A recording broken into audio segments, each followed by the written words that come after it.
Then after that, amekuwa since nikiwa tu mtoto mdogo kumtreat hadi kwa is she not my mother? So mimi najua unafaa kumunderstand mzazi wako. So Kenya anakuambia just imagine I just said to her that kwani huko umemwambia nilikuwa nimemwambia imagine but saa hizi nimekuja tu kwa nyumba anasema ana hapo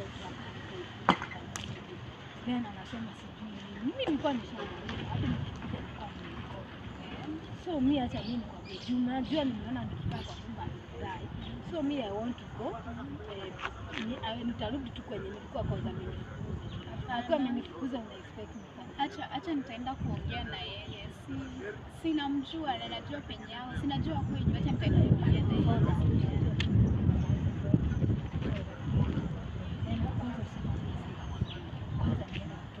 acha hizo nataka kwanza nikienda mtoto sasa ndio hiyo story sasa itaanza kuingia nini mimi hata nitaka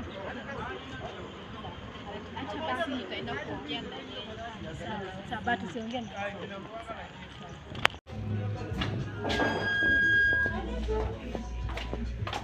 Hai mama Mary. Karibu msichana wangu. Kwa nini umenini hivyo umekaa hivyo ma stress? Niko na huzuni, mtoto wangu alitoka kutoka juzi. Na sijui alienda wapi. Aliingia huku akakuta nimekasirika nikamfukuza. Sasa sijui yako wapi. Mimi Mary nilipatana na yeye.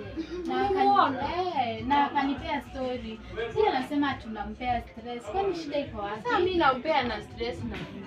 Alikwambia shida iko wapi? Anasema venye alienda vacation alikwambia akienda vacation. Sasa unajua babake analeta shida, hata na shida nitaambia babake nini?